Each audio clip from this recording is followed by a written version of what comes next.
কিতাব, যেই কিতাবের ভিতরে কোনো সন্দেহ নাই, কোনো ভুল নাই, সন্দেহের কোনো অবকাশ নাই। এটা হচ্ছে মুত্তাকিদের জন্য হেদায়েত। সুবহানাল্লাহ। কাদের জন্য হেদায়েত? মুত্তাকি, যারা আল্লাহকে ভয় করে। There is no doubt in it. এটা এমন একটা কিতাব যে কিতাবের ভিতরে কোনো সন্দেহ না। সন্দেহ আছে? এই কোরআনে কোনো ভুল আছে? সমাধান চাও যদি জীবনে মরণে, ফিরে যাও খুঁজে নাও চোখ রাখো কোরআনে। সমাধান চাও যদি জীবনে মরণে, ফিরে যাও খুঁজে নাও চোখ রাখো কোরআনে। তবেই পাবে সুখ শান্তির ঠিকানা, তবেই পাবে সুখ শান্তির ঠিকানা, যদি মেনে নাও তুমি মনে প্রাণে। সমাধান সমাধান চাও যদি জীবনে মরণে, ফিরে যাও খুঁজে নাও চোখ রাখো কোরআনে। চোখ রাখবো কোথায় বলেন? নাকি টেলিভিশনের পর্দায়? কামাল খান বাজারে গেলে দেখা যায় একেবারে বুড়া মানুষ ফেল ফেল করে তাকায় থাকে। কথা বলে কি যেন বের করছে টেলিভিশনে, কি কথা বলে? টেলিভিশনের পর্দায় মানুষ তাকায় থাকে, কোরআনে চোখ রাখে না, কোরআন পড়ে না, হাদিস পড়ে না, মাহফিলে আসে না। কথা বলেন ঠিক কিনা? চোখ রাখতে হবে কোথায়? কোরআনে। আর আল্লাহ পাক এই কোরআন কেন নাযিল করলেন? আল্লাহ রাব্বুল আলামিন পবিত্র কোরআনুল কারীমে সূরা ইব্রাহিমের প্রথম আয়াতেই বলেন, কিতাবুন আনসালনাহু ইলাইকা লিতুখরিজান নাসা মিনাল যুলুমাতি ইলান নূর। বলি আল্লাহু আকবার।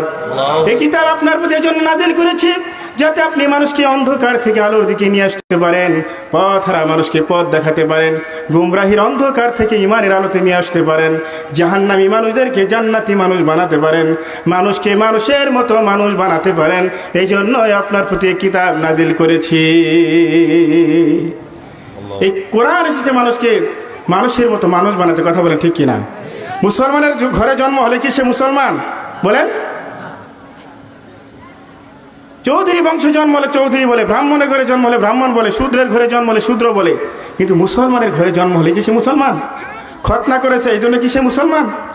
খতনা তো ছাগলেরও করা। কথা বলেন, ছাগলের খতনা হয় না, তাই বলে কি ছাগল মুসলমান? বলেন, কথা জবাব দেন। তো মুসলমানের খতনা করলে মুসলমান না, মুসলমান হতে হবে, কালেমা পড়তে হবে শুদ্ধভাবে, কোরআনের উপর বিশ্বাস রাখতে হবে, আল্লাহর উপর বিশ্বাস রাখতে হবে, রাসূলে বিশ্বাস রাখতে হবে, কিতাবে বিশ্বাস রাখতে হবে, আখিরাতে বিশ্বাস করতে হবে। কথা বলেন ঠিক কিনা?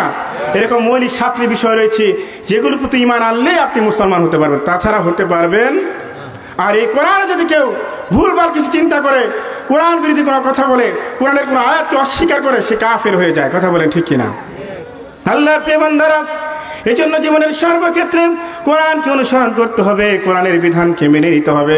যদি আপনি কোরআনের বিধানকে মেনে নেন, ব্যক্তি জীবনে, পারিবারিক জীবনে, সামাজিক জীবনে, রাষ্ট্রীয় জীবনে, জীবনের সর্বক্ষেত্রে কোরআনের বিধানকে যদি মেনে নিতে পারেন, তাহলে আপনার কোনো ভয় থাকবে না, আপনার কোনো চিন্তাও থাকবে না। আল্লাহু আকবার।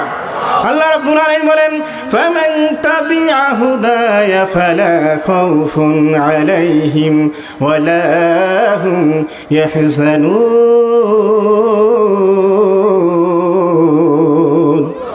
আল্লাহ পাক বলেন, যারা এই কোরআনের হেদায়েত মেনে চলবে, কোরআন অনুযায়ী তাদের ব্যক্তি জীবন, পারিবারিক জীবন, সামাজিক জীবন, রাষ্ট্রীয় জীবন, জীবনের সর্বক্ষেত্রে কোরআনের বিধানকে যারা মেনে নেবে, তাদের কোনো ভয় থাকবে না, তাদের কোনো চিন্তাও থাকবে না। কোরআনের সমাজে থাকা খাওয়ার সুব্যবস্থার গ্যারান্টি দিয়েছেন কে? আল্লাহ। আল্লাহ সব কিছুর ব্যবধান করে দিয়েছে। এই জন্য জীবনের সর্বক্ষেত্রে আপনারা কোরআন মানতে রাজি আছেন নাকি? বলেন, কোরআন মানব কোনখানে? বলেন, কোরআন মানব সবখানে। কোরআন খালি মসজিদে মানি, মসজিদে ইমাম সব কোরআন হাদিসে বয়ান করে ওই পর্যন্ত শেষ। এর বাইরে, মসজিদের বাইরে আমরা কোরআনকে মানি না। ধর্ম থেকে রাষ্ট্র যেদিন আলাদা হয়েছে, ওই দিনই মুসলমানদের কপাল পুড়েছে। কথা বলে ঠিক কিনা? ওই দিন থেকে মুসলমানরা নির্যাতিত, নিগৃহীত, নিষ্পেষিত, পদদলিত। কথা বলেন ঠিক কিনা? এই কোরআন আর রাষ্ট্র যখন এক হয়ে যাবে, আপনার কোরআন, ধর্ম এবং রাষ্ট্র যখন এক হয়ে যাবে, অর্থাৎ ধর্ম যেভাবে চলে, রাষ্ট্র ঠিক সেইভাবে কোরআনের বিধান দিয়ে চলবে। কথা বলে ঠিক কিনা? ধর্মকর্ম যেরকম আমরা কোরআন দিয়ে করি, মসজিদ যেরকম আমরা কোরআন দিয়ে চালাই, ঠিক তদ্রূপ পার্লামেন্ট, সংসদ যখন এই কোরআন দিয়ে চলবে, তখনই মানুষ পরিপূর্ণভাবে শান্তি পাবে। এছাড়া শান্তি পাবে, বলে শান্তি পাওয়া যাবে? কারণ শান্তির ফর্মুলা দিয়েছেন কে? আমাদেরকে সৃষ্টি করেছেন কে? সেই আল্লাহ পথ বাতলে দিয়েছেন, সেই আল্লাহ আমাদেরকে কোরআন দিয়েছেন। কোরআন দিয়েছেন কে? এই কোরআনে সব কিছু আছে, কথা বলে ঠিক কিনা?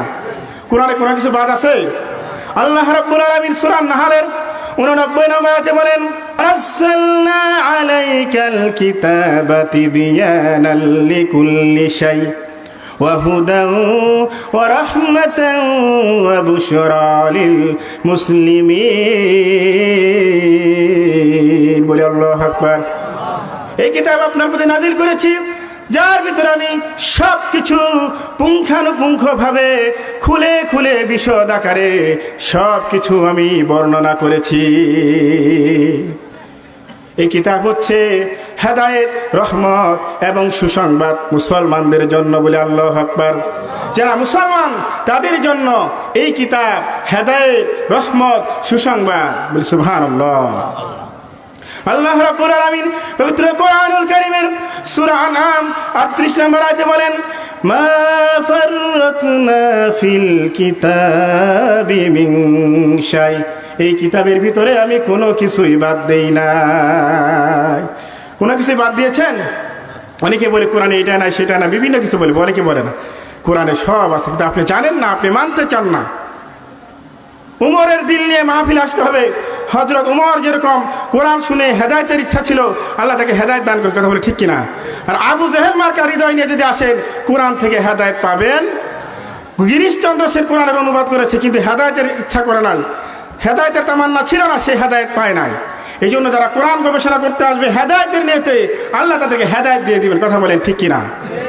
আর মাহফিলে যারা আসবেন, যে কোন বক্তা কোন দলের, কিরকম কণ্ঠ, কেমন কি বাচন ভঙ্গি, এগুলো দেখার জন্য আসলে হেদায়েত পাবেন না। কথা শুনতে হবে কোরআন থেকে হেদায়েতের নিয়তে, কথা বলে ঠিক কিনা? তো আল্লাহ চাহে তো তাকে আল্লাহ হেদায়েত দিয়েই দিবেন। বলি আলহামদুলিল্লাহ।